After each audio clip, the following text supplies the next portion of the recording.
로마서 강의 말씀 듣도록 하겠습니다. 18번째 말씀, 죄의 종이냐 의의 종이냐 제목으로 은혜를 나누기 원합니다.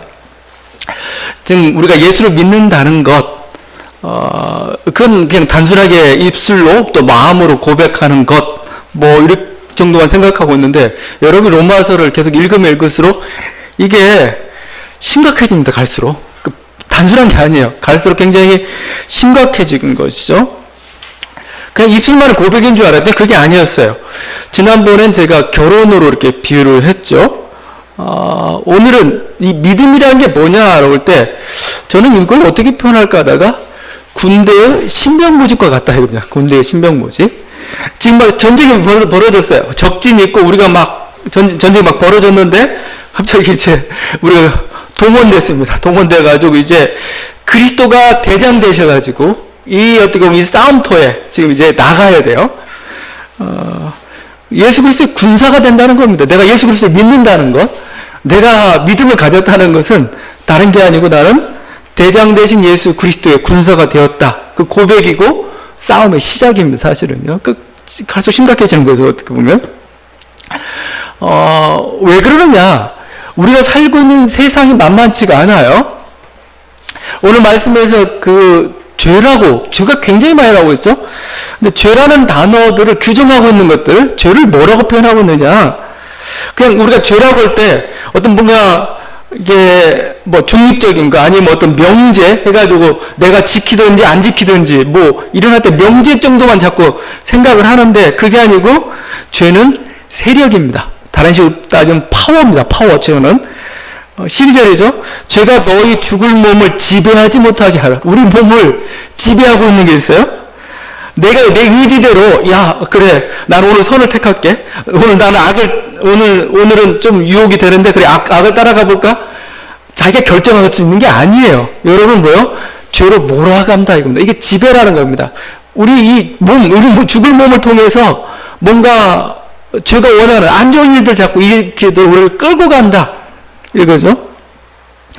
13절이죠. 너희 지체를 불의의 무기로 죄에게 내주지 말고, 우리가 그리스도의 의의 병기가 되겠다, 의의 군사가 되겠다 얘기했는데, 그것까지 좋아요. 그런데 역으로 뭐라고 표현하면, 네가 그리스도 있기 전에는 어떤 사람이었느냐? 불의의 병기였다는 겁니다. 불의의 병기, 불의의 무기 해가지고 불의의 선전자가 돼가지고 불의를 찬양하고 불의를 드높이고 어떤 악의 세력이 있었다. 그러니까 적과 악운이 분명합니다. 전선이 분명합니다. 이쪽 아니면 저쪽입니다. 네가 예수의 편이 아니면 어둠의 편이라는 겁니다. 14절입니다. 죄가 너희를 주장하지 못하게 하라. 주장하지 못하리니, 여기 주장이란 단어를 영어 성경에서는 be your master라고 하겠습니다. 주인입니다. 주인. 주인이 내가 너 이리 가, 너 저리 가 이러고 있는 거죠. 15절에는 법 아래 있지 아니하고 법 아래에 있답니다. 누구 밑에 있다, 높다 낮다 그 정도가 아니죠. 우리도 법 아래에 있어요. 여러분이 차를 몰고 가다 보면은 교통법규들이 여러분 머릿속 막 지나갑니다. 이거 지키면 안 돼. 이거 불법 하려도 혹시 경찰관이 이렇게 저기서 숨어 있지 않나 봐야 돼요. 법 아래에 있습니다. 여러분 의식을 다 지배하고 있어요. 그렇게 살도록 거기서 벗어나면은 마치 딱지를 때릴 것처럼 이렇게 있죠. 16절입니다. 너희 자신을 종으로 내어주어. 17절 너희가 본래 죄의 종이더니. 결국 우리 정체를 밝혀주고 있어요. 우리는 죄의 종이다 했다. 예수 믿기 전에 우리는 어떤 사람들이 있냐? 죄의 종이었다. 종은 주인이 이끄는 대로 끌려가는 거고, 주인이 악인이면 주인이 악당이면 종도 악당이 되게 되어 있어요. 악한 사람이 되게 되어 있습니다. 주인이 괜찮은 사람이고 주인이 잘 이끌어가면은 종도 굉장히 괜찮은 사람 될 수가 있어요. 근데 너희 주인이 누구였느냐? 죄였고 너는 죄의 종이었다 이거예요. 그래서 예수님의 산상수 말씀을 전하면서 재물에 대해서, 우리는 돈이라고 생각할 때 중립적으로 생각하잖아요. 돈이라고 표현하지 않고 그 원문 보면 만몬이라는 표현을 써요. 만몬은 사실 어떻게 보면은 그 재물 신을 일컫던 말이었습니다. 만몬이란 만몬. 그런데 주님 이렇게 얘기해요. 한 사람이 두 주인을 섬기지 못할 것이니 너희가 하나님과 재물을 겸하여 섬기지 못한다. 그죠? 그러니까 재물하고 하나님이 같은 동급으로 엄청 높여줬습니다. 하나님을 섬기든지 재물을 섬기든지 그러니까 돈을 섬긴다는 표현을 쓰고 있습니다. 우리는 뭐 돈이야 뭐 내가 마음대로 할 수 있고 뭐 이렇다지만 그렇지 않습니다. 돈이 사실은 우리를 그냥 이끌고 다니고 있어요. 돈이 있으면 우리는 행복하죠. 돈이 있으면. 돈이 내 수중에 하나 있으면 행복하죠. 돈이 없으면 우리는 굉장히 힘들어지는 거고, 돈 때문에 자살도 하는 거고, 돈 때문에 사람을 죽이기도 하는 거고, 이게 어떤 우리의 어떤 행복과 불행, 어떤 우리의 모든 걸 다 결정을 해요. 여러분의 불안의 항상 근거 속에는 돈입니다. 돈. 그러니까 어떻게 보면 그 하나님이 계시기 때문에 저는 평안합니다. 내 평생에 내가 안연히 뭐 거한다. 뭐 이런 고백이 있어야 되는데 돈이 없기 때문에 우리는 불안하고 돈이 있기 때문에 우리는 평안합니다. 이런 거죠. 그는 주인입니다. 마스터로서 우리들에게 나타나고 있죠. 이는 무엇보다 죄의 강함을 보여주고 있죠. 죄가 강하다는 겁니다. 우리가 죄를 컨트롤할 수가 없어요. 마음대로. 술에 대한 교훈이 이런 게 있어요. 처음엔 사람이 술을 먹습니다. 근데 그 다음에는 술이 술을 먹어요. 계속 먹죠. 근데 마지막에는 술이 사람을 먹는다라고 얘기를 해요. 결국은 이렇게 처음엔 조금 내가 컨트롤할 수 있고 이 정도만 하겠어. 근데 자꾸 가다 보면 이제는 나는 그걸 떠나서는 살 수 없는, 뭐 술 같은 경우로 이렇게 얘기했지만 도박 같은 게 아주 심하죠. 뭐 도박 한번 정말 빠지면 더 이상 헤어날 수 없는, 뭐 마약과 같은 뭐 그런 것처럼 사람을 생명을 갉아먹고 말죠. 죄가 그렇다는 겁니다. 뭐 포르노나 어떤 정욕에 취한 사람들, 그것도 끊기가 쉽지가 않죠, 엄청. 그래서 이렇게 그 안에서도 우리가 성범죄 사실 굉장히 많이 발생하고 있는 그런 모습을 보여주기 시작합니다. 더 무서운 것도 하나죠. 정치도 병입니다, 병. 권력에 대한 어떤 욕구들, 정치병. 그래서 그냥 자기가 지지하는 정당이나 세력이 뭔가 잘 되면은 그냥 하루 종일 기분이 좋아요. 어떤 사람은 5년 동안 기분이 좋아요. 자기가 표현하는, 뭐 자기가 원하지 않는 세력이 되면 갑자기 막 5년 동안 기분이 나쁘고 힘들어지고, 우리 사회가 너무 정치에 사실은 병든 사회가 돼버리고 말았어요. 너무 깊숙이. 뭐 TV만 켜도 맨날 나오는 게 정치 이야기죠. 자꾸 거기에 그냥 세뇌돼가 지금은 이제 60대 이상의 어떤 고령자들이 유튜브에 취해 있다고 그래요. 유튜브에서 자기가 원하는 어떤 정치적인 이념이나 그것들을 막 선전하는데 그게 마음에 드는 거예요. 막. 그것 때문에 이제 하루 행복을 이제 거기서 찾고 있는. 근데 우리는 너무, 이게, 그냥 처음, 자꾸 물들다 보면 더 이상 뭐, 이게 이제 우리 자신을 이제 컨트롤하기 시작합니다. 여러분의 행복과 슬픔의 어떤 근원을 한번 명확히 한번 살펴보세요. 무엇으로부터 나오는 건지, 정말, 여러분 그게 정치이고 뭔가 자기 즐거워하는 그것으로부터, 그게 죄라는 겁니다, 죄. 뭐, 분노라는 것도 있죠. 분노도 하나의 우리를 종으로 만들어버립니다. 그러니까, 처음엔 내가 컨트롤할 수 있다고 생각해서. 그런데 이제 자꾸 끌려가다 보면 이제는 결국 뭐 그냥 통제할 수 없는, 나는 원하지 않는데 자꾸 이렇게 나올 정도까지 이렇게 이끌어 가는 거죠. 그래서 죄는 멀리 하는 게 좋습니다. 멀리 하는 게 좋고, 일단 발을 들여놓는 순간 어느새 뿌리를 뽑기 시작하죠. 그래서 죄하고는 싸우는 게 아닙니다. 죄하고는 싸우는 게 아니고, 죄하고는 도망가는 게 상책입니다. 죄에 대해서는 피하는 게 상책이에요. 그러니까 요셉이 막 그 유혹이 있을 때 막 옷을 다 벗어버리니까 달아나 버렸듯이 멀리 달아나야 됩니다. 왜냐면 일단 여러분이 죄 유혹에 빠지고 난 다음에 거기서 기도하면 하나님 제가 이 죄로부터 이기게 못 이깁니다. 다 지게 되어 있어요, 우리는. 차라리 죄와 가까이 하지 않는 게 좋습니다. 멀리 하는 게 좋아요. 멀리 하는 게 차라리 상책이고. 그래서 어떻게 보면 우리가 이런 어떤 죄악된 세상 가운데 살다가 예수를 믿게 되고 하면서 참 힘든 일들이 많이 발생을 하죠. 왜냐면 그 전까지는 그냥 그게 죄라고 생각하지 않고 그냥 습관적으로 이렇게, 아니면 또 부모로부터 물려온 것도 있고 막 이렇게 살아왔습니다. 살아왔다가 예수 믿고 바꿔보려니까 쉽지가 않아요. 이게 죄는 세력이기 때문에 그렇습니다. 죄는 뿌리를 뻗었기 때문에 그냥 나는 내가 예수를 믿는 순간 다 바뀌는 게 아니에요. 죄는 여전히 살아있습니다. 여전히 살아있고, 그래서 누구는 그렇게 얘기해요. 내가 이 죄를 한 30년 동안 이렇게 지어왔다면 그거 없애는 데 한 30년 걸립니다, 사실은요. 예수 믿었다고 바로 사라지는 거 아니에요. 예수 믿었다고 사라지는 거 하나는 있죠. 태도는 바뀝니다. 나는 죄와는 살 수 없다 이거죠. 나는 죄 짓고는 살 수 없다 이거죠. 태도는 바뀌어요. 태도는 바뀌지만 우리 안에 깊숙이 뿌리를 뻗어왔던 이 죄는 쉽사리 사라지지 않습니다. 우리는 계속해서 싸워가야 되는 거고, 연약할 때마다 그리스도의 힘을 의지해야 되는 겁니다. 주께서 우리를 도와주시길. 전 연약합니다. 제가 이 연약함이 저를 자꾸 침몰하고 자꾸 저의 생명을 갉아먹습니다. 그래서 루터가 계속 얘기했던 우린 죄인에서 의인이고 의인에서 죄인이라는 게 바로 그런 얘기입니다. 우리는 항상 끌어안고 죄와 싸우며 나아가는 그런 사람들인 거죠. 이게 죄가 세력이라는 것은 어느 때는 또 위로가 되기도 하고 해요. 왜냐면 우리는 선한 삶을 살기 원하지만 뭐요?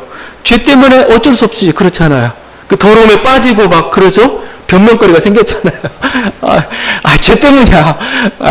나는 이렇게 살려고 그러는데, 죄가 저런 거 나 어떡해? 그래서 바울은 이렇게 얘기합니다. 7장에서. 죄가 기회를 타서 계명으로 말미암아 나를 속이고 그것으로 나를 죽였다.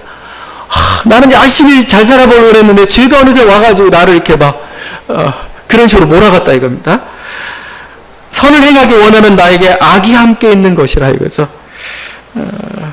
그래서 나는 선을 하기 원하는데 내 속에는 악, 마치 내 안에는 또 한 사람이 살고 있는 것 같아요.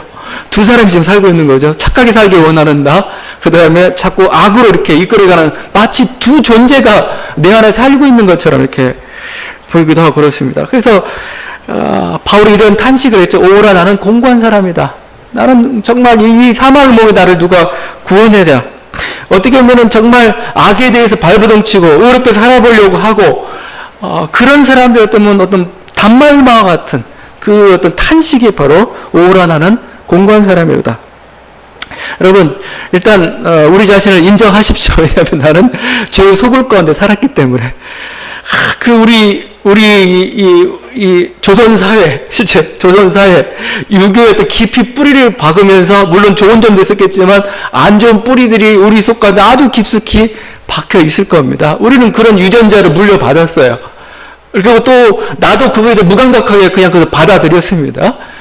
그러다 어떻게 보면 나는 오늘의 나가 지금 형성이 된 거죠. 그거에 대해서 일단 인정하는 게 필요할 것 같아요. 그래, 나는 그런 사람이야, 이거지, 그런 사람. 어느 정도 자신을 좀 긍정해주고 변호해주는 것도 좀 필요한 것 같아요. 왜냐면 여기서부터 사실은 시작할 수가 있는 겁니다. 그냥, 그래, 저 죄 때문에 그랬어. 좀 한번 좀, 나는 아니야. 라고 좀 더 밀어놔야 다시 한번 싸울 힘이 생기는 거지. 저게 나야. 라고 하는 순간 우리는 나는 더 이상 여기서부터 벗어날 수 없어. 이렇게 하는 순간 우리는 또 절망할 수밖에 없죠. 다시 한번 그냥 내가 이렇게 형성되어 왔구나라고 하면서 그냥 그게 나구나라고 어느 정도 한번은 인정해 줄 필요도 있고, 나는 이제 뭐요? 새롭게 되길 원한다 이거죠. 여러분에게 있어서 나는 이제 예수 그리스도 안에서 새로운 삶을 원하고 주님께서 원하시는 의가 나의 생명이 되고 나의 길이 되길 원한다. 나는 이 길을 택하겠다. 여러분이 이렇게 고백하고 있다면 여러분은 잘 가고 있는 겁니다. 괜찮은 겁니다. 여러분의 태도가 정말 나는 이거 싫습니다. 이거 싫어요. 이해는 하지만 싫습니다. 주님 도와주십시오. 이게 어떻게 보면 신앙인의 자세 같습니다. 이게 사실은 의의 병기를 가지고 어떻게 의의 병기가 되어 있는 사람의, 의의 무기가 되어 있는 사람의 마땅한 어떤 삶의 태도인 거죠. 이게 제가 가지고 어떤 강력함이고 강고함입니다. 이게 쉽게 뿌리째 뽑을 수는 없고, 정말 우리 몸이 다시 부활할 그날까지 우리는 끝까지 싸우며 나아가야 되는 게 우리들의 삶의 모습입니다. 그러나 우리는 다시 한번 말씀드리면 분명하죠. 나는 이렇게 살지는 않겠다는 거죠. 나는 이런 모습으로 살지는 않겠다는 거죠. 주님 저를 도와주십시오. 여러분 이 마음을 가지고 있다면 저는 여러분 그리스도의 군사고 의의 길을 가고 있는 사람이라 저는 믿습니다. 그래서 조금씩 나아지는 거죠. 조금씩. 이 죄의 세력을 이렇게 하다 보니까 이 극단화시킨 게 마귀입니다. 마귀 사탄이죠.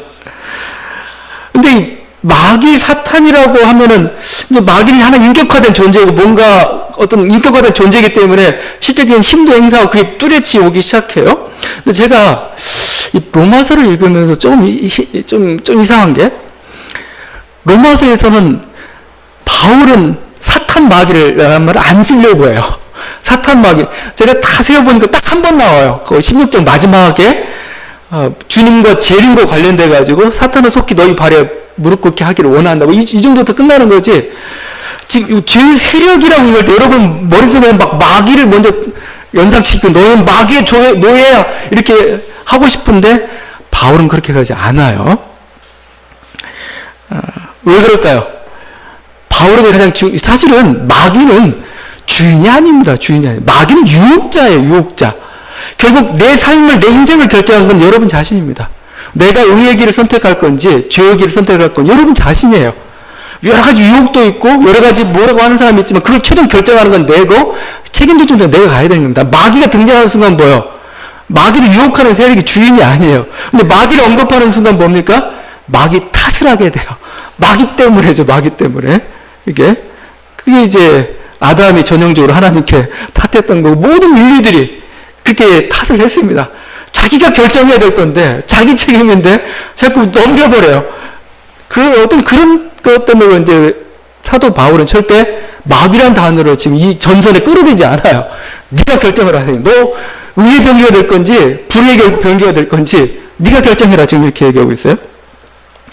이번 주간에 또 그 명성교회 세습 관련해가지고 김상환 목사님 또 구설수에 올라왔어요. 통합 측 총회에서는 명성교회 세습에 대해서 거기 이제 재판국에서 잘못된 결정을 내렸어요. 자기 헌법이 세습 불허한다라고 결정해놓고 그걸 인정하는 식으로 해석을 해버렸거든요. 근데 통합 총회에서 그걸 다 거부했습니다.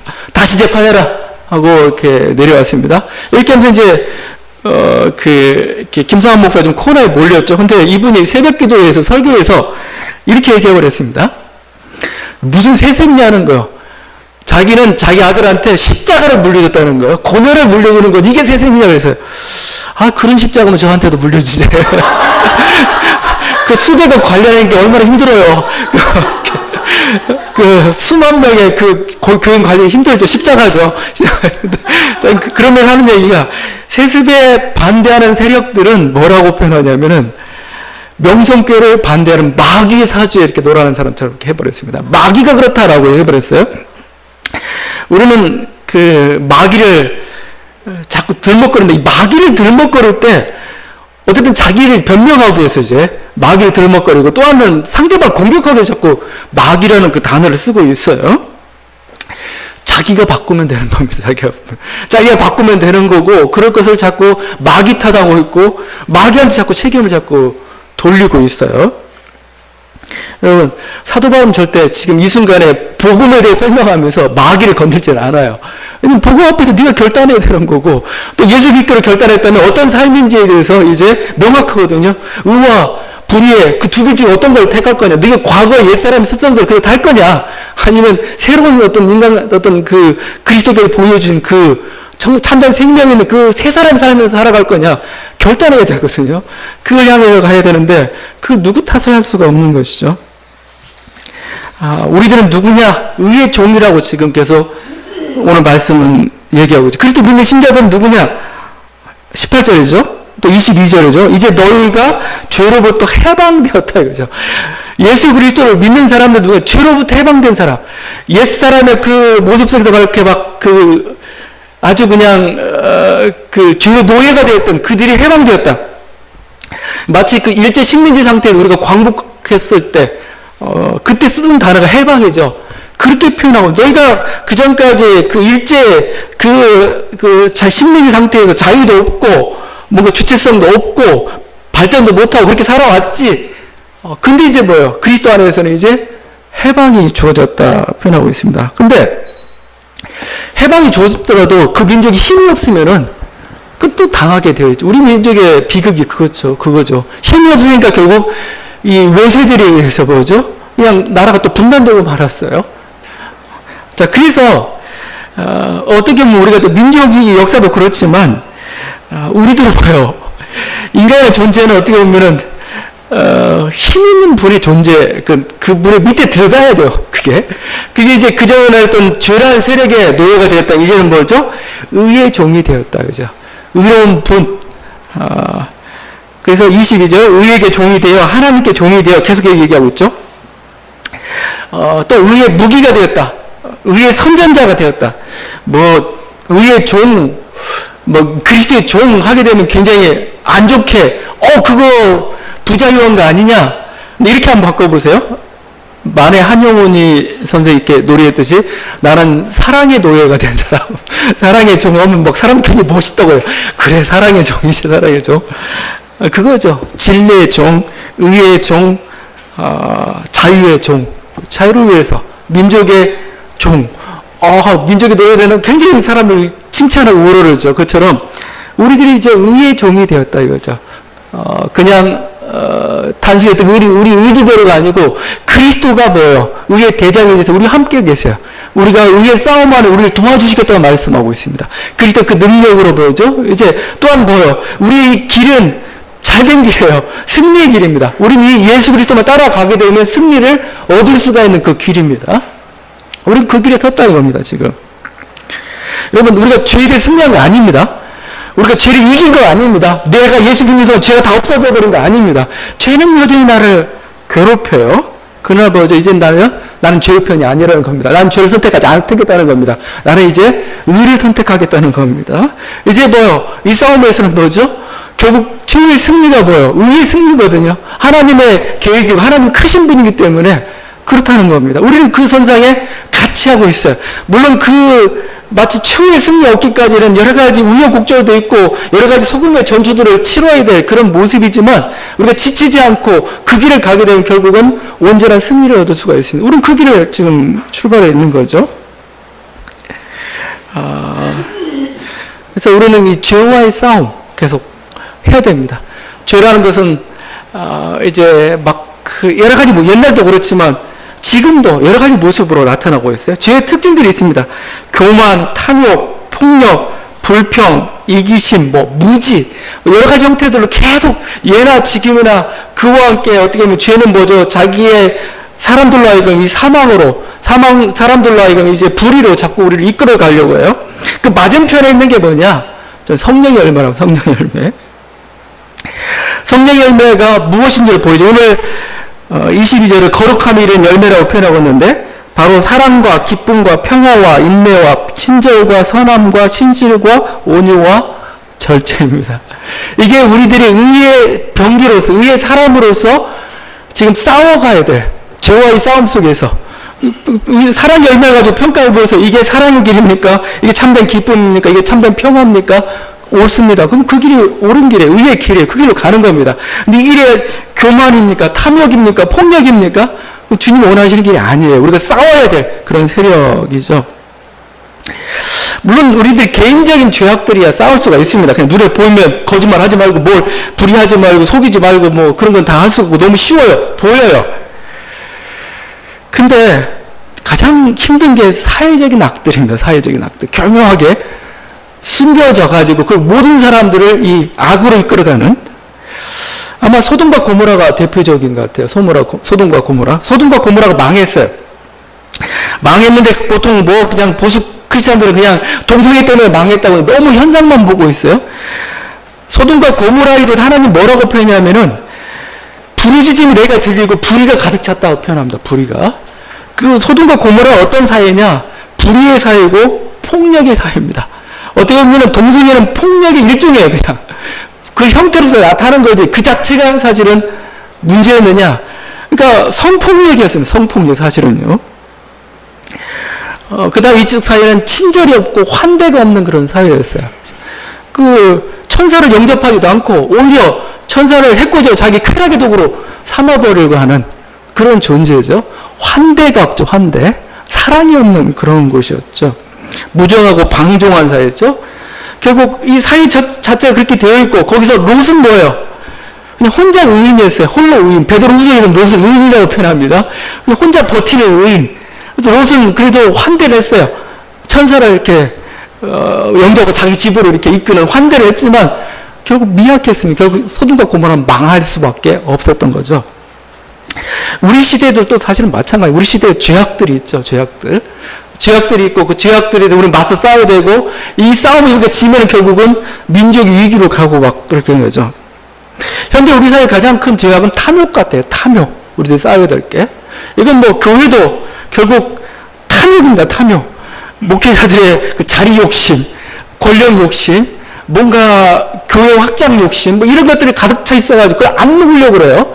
결국 여러 가지 싸움이 벌어지죠. 한국 사람 요즘은 부동산 투기가 좀 심각하죠. 부동산 투기. 여러분, 집 가진 분들은 막 집값 올랐다고 좋아하지 마세요. 왜냐하면 더 많은 사람이 집을 가지고 있지 않고, 그래서 그들이 느끼는 박탈감, 아니면 청년들이 앞으로 가야 되는 자기 집은 없고, 더욱더 이렇게 그 차이는 커져가고, 또 우리 사회 자체가 건전한 노동에 기초하지 않고, 뭐죠? 그냥 불건전한 소득이 항상 이렇게, 이게 뭐 성장은 그렇다고 봐야하는데 언제까지 그렇게 가야 되냐 이거요. 이 좁은 땅덩어리에서, 좁은 땅덩어리 언제까지 우리가 이런 식으로 이렇게 불로소득에 기초해가지고 이런 식으로 이렇게 가야 될 거냐. 좀 이거 우리들이 생각해야 돼. 거기에 우리들이 얽혀져 있는 탐욕이라는 거, 이런 것들. 이게 참 무서운 게, 이게 탐욕 아니야. 난 건전한 이게 사회적 악이라는 게 사실 힘들어요. 왜냐면 모두가 다 그렇게 가고 있단 말이에요.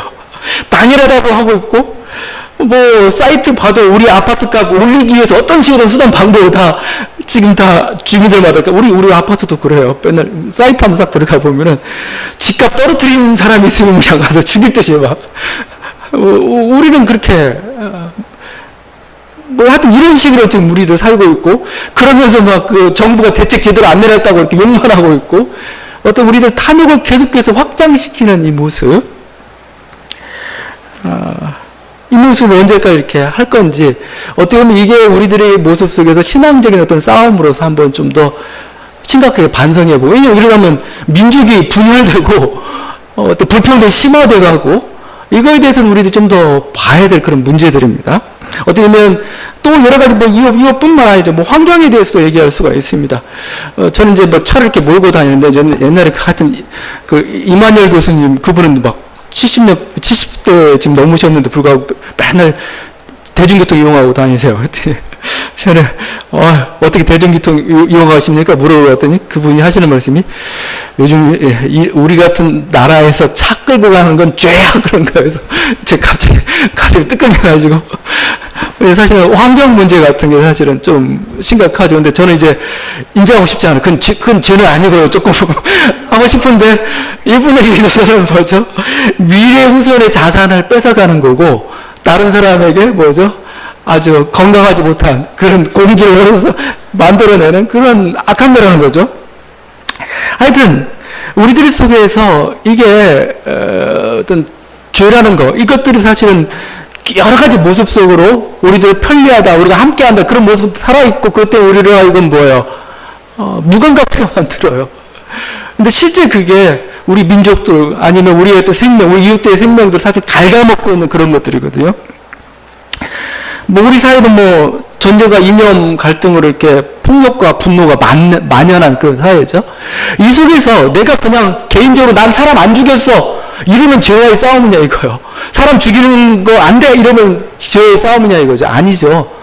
이미 사람 죽이고 있어요. 그 이념 갈등으로. 전쟁으로 수많은 사람 죽였고, 이미. 이념 갈등은 아직도 여러분 서로 상대방을 미워하고 죽이고 있습니다. 이 상황에서 우리들이 용서와 평화, 화해로 가는 게 죄악과의 싸움이죠. 그래서 정말 이게 사랑의 길로 가는 거잖아요, 이게.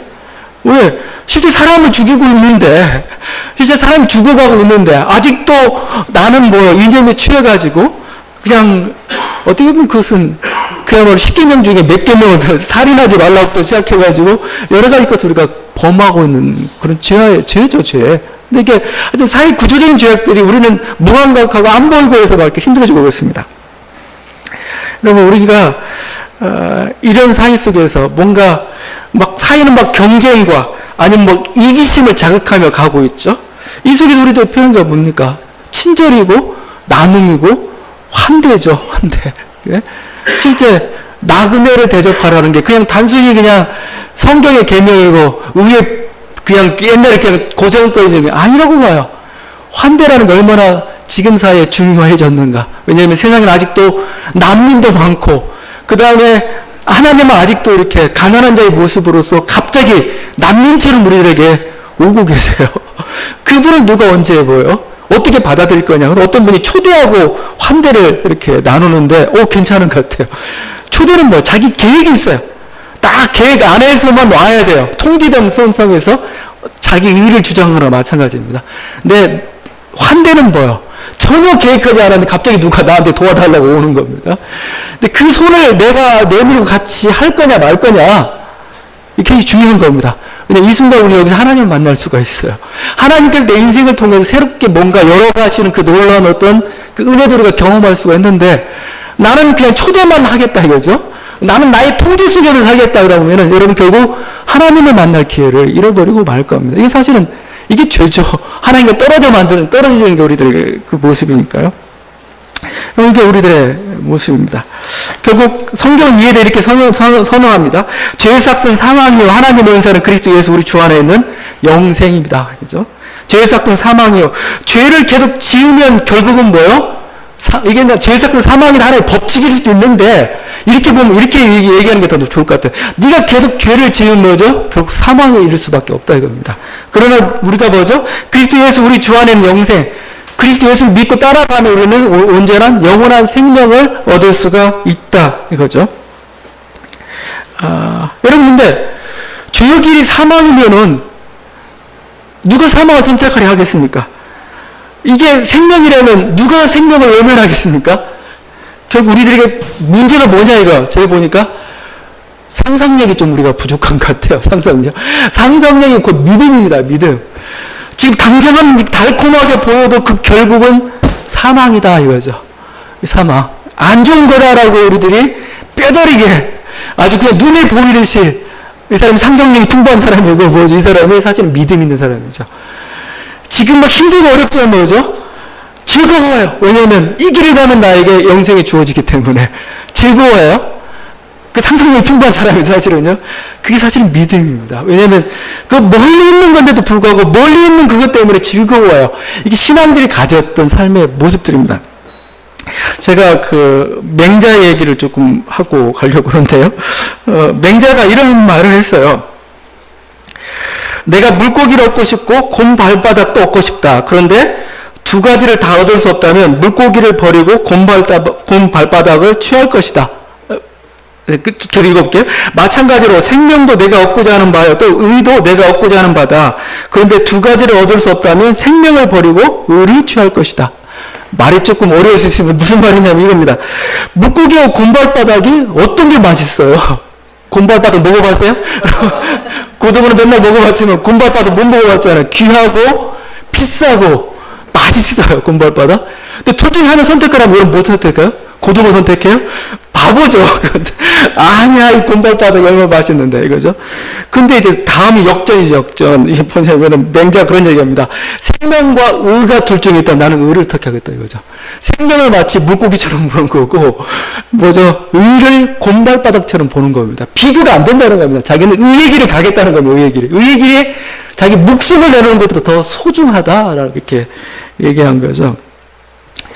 제가 이 얘기를 하는 것은 뭐냐면 우리가 의의 병기가 되고 의의 길을 가는 그것이 여러분에게 즐거움이 됐으면 좋겠습니다. 즐거움이. 왜냐면 이게 그냥 마지못해서 해야 되고 손해보는다고 이러고 있으면 어떻게 그걸 해요, 그거. 이게 정말 즐거운 길입니다. 이게 정말 생명, 저는 이게, 이건 곰발바닥이지. 이거 어떻게 해야지, 어떻게. 저기 물고기 하나 저거 얻겠다고 내가 저기 가겠어? 난 아니야. 그러니까 이게 시편 1편에 나와 있는 모습입니다. 복 있는 사람 악인들의 꾀를 따르지 아니하며 죄인들의 길에 서지 아니하며 오만한 자들의 자리에 앉지 아니하고 오직 여호와의 율법을 즐거워하여 그 율법을 주야로 묵상한다. 그 공동 번역으로 제가 읽어보겠습니다. 복되어라. 악을 꾸미는 자리에 가지 아니하고 죄인들의 길을 거닐지 아니하며 조사하는 자들과 어울리지 아니하고 야훼께서 주신 법을 낙으로 삼아 밤낮으로 그 법을 되새기는 사람. 여호와의 법을 낙으로 너무 즐겁다는 거야, 즐겁다. 즐기는 사람을 이길 수는 없는 거죠. 그러니까 우리가 의에 대해서, 의가 즐거움이 되어야 그 길 가는 게 즐겁죠. 그러니까 행복하죠. 그럼 이제 고민할 것도 없는, 이게 좀 너무 심각한 것인지 모르겠지만, 하여튼, 그런 거죠. 제가 보기에는 성서 속의 인물 중에는 바울이 그런 사람이었어요, 바울이. 그래서 자기는 옛사람 더 이상 보고 싶지 않아요. 그냥, 이건 별로 가치도 없어. 나는 새 사람. 그죠? 너무 이제 고맙고, 이게 너무나 미래의 전도 양양하고 여기에 참생명이 난 이길 가겠어 하고 갔던 것이죠. 여러분, 그런 사람이 하나님께서 정말 시냇가에 심은 나무와 같은 복을 주시겠다고 말씀하고 있습니다. 이런 의의 병으로 사는 저와 여러분, 또 그러므로 생명의 복을 받은 저와 여러분들 간절히 바랍니다. 기도하시겠습니다.